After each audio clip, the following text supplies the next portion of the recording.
қалай? Ауа райы қалай? Өте жақсы. Ал енді балалар, осы бүгінгі сабағымызға деген бір жақсы тілегімізді айтайықшы балалар.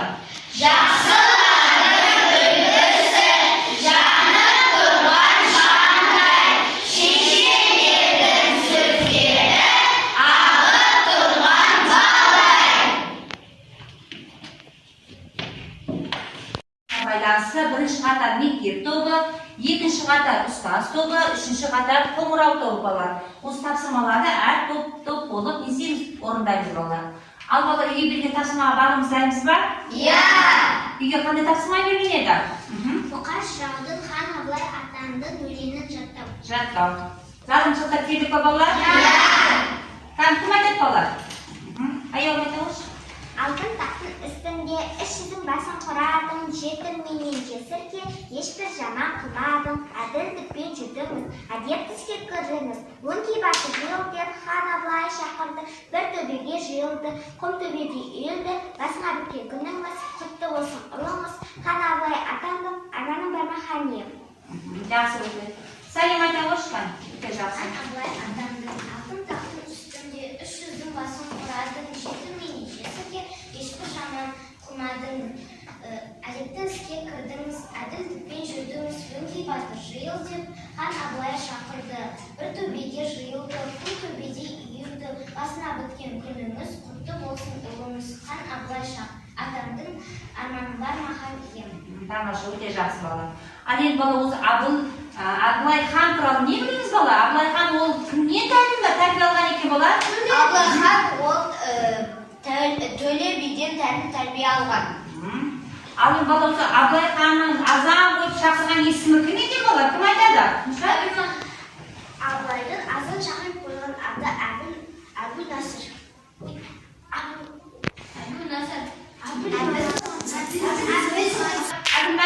Мансұрдың азан шақырып қойған аты есімі кім екен бала? Абылайдың азан шақырып қойған аты Әбіл-Мансұр. Әбіл-Мансұр, тамаша жақсы бала, өте жақсы бала. Ал енді бүгінгі бала сабақта тақырыбын ашу мақсатында балалар мына суретке назар аударайықшы балалар. Тақтада не суретін көріп тұрмыз балалар? Қоңырау. Қоңырау қай кезде соғылады балалар? Бұл не үшін қойсын бізге балалар? Каусар? Сабақ басталғанда қоңырау кезден, үзіліс болған кездерде сабақ біткенде. Жақсы балалар. Ал енді балалар қоңырау қай жерде соғылады екен? Мектепте. Балалар осы мектепте де қандай іс-шаралар қоңыраулар соғылады балалар? Кім айтады? Кім айтады? Қайсы? Ол 1-ші қыркүйекте 25-ші мамырда. 25-ші мамырда. 1-ші қыркүйекте қандай 25-ші мамырда? Жақсы балалар. Ал олай болатын болса, балалар, бүгінгі сабағымыз осы қазақ жеріне алғаш мектеп ашқан өлеңіне байланысты топта жұмыс балалар. Бірінші топ сіздер мектеп туралы 5 жылды өлең құрастырасыздар. Ал екінші топ Ыбырай Алтынсарин туралы қима қағаздардың ішінен Ыбырай Алтынсарин туралы керекті мәліметтерді тауып айтамыз. Ал үшінші қоңырау тобы балалар. Сіздер Ыбырайдың оқыған мектебі мен қазіргі оқыған мектептерді салыстырма, яғни оның оқыған мектебі мен қазіргі мектептердің біріне айырмашылығы қандай, өздерің қалай осы мектептерді бұрынғы мектептен айырмашылығы қандай екенін табамыз балалар. Түсіндік қой? Жақсы.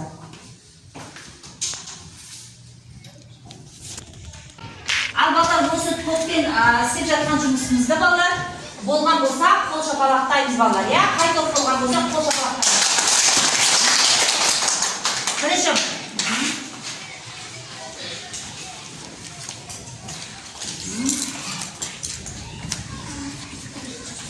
Болған оқушылар тақтаға кепіле қоямыз балалар. Жұмыстарымыз әке, топ-топпен тақтаға келіңіз балалар. Әке ойындар.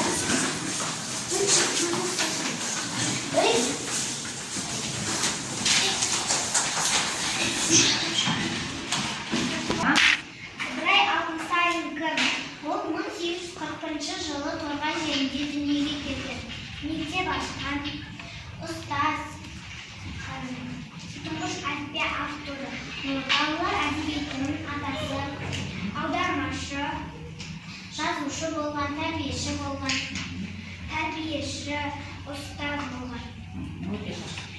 қойдым. Ыбырай Алтынсарин 1864 жылы Торғай Алтынсарин осы мектепті ашқан. Сол мектепте ол не істеген? Ұстаз болған. Қазір мектептер дамыған. Қазіргі мектепте кітапхана бар. Біз кітапханаға күнде барамыз. Үшінші секре әдісі арқылы 5 жылды ойлау құрасықты. Мектеп әдемі көрікті, оқытады, үйретеді. Мектебім маған қатты ұнайды, білім ордасы. Өте жақсы, керемет, тамаша балалар. Жарайсыңдар. Ал бүгінгі сабаққа қатысқан оқушылар, өте жақсы қатысқан оқушыларға смайликтер және бүгінгі қоңыраулармен балалар сендерді бағалайын балалар. Ал балалар, енді бүгінгі сабағымызды аяқтау мақсатында иә жоқ әдісі арқылы балалар бүгінгі алғашқы қоңырау өлеңі туралы Ыбырай Алтынсарин туралы сабағымызды қорытындылайды балалар. Ал енді қараңдар балалар, Ыбырай Алтынсарин ол қазақ даласында алғаш мектеп ашқан. Иә! Ыбырай Алтынсарин ғарышкер. Жоқ! Ыбырай Алтынсарин әліппенің атасы. Иә! Ыбырай Алтынсарин ұшқыш. Жоқ!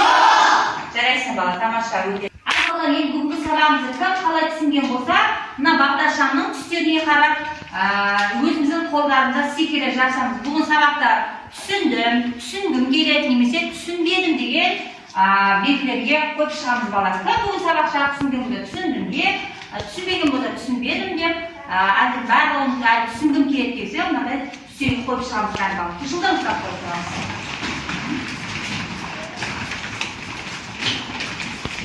Қалай қатысқан туралы балдық жүйе арқылы бағалайын балалар. Әмин сабаққа өте жақсы қатысын. Саған 10 балл, Мансұр саған 8 ұпай, Жанайым саған 10 ұпай, Айда саған 10 ұпай, Қайсар саған 6 ұпай, Таңшылпан саған 8 ұпай.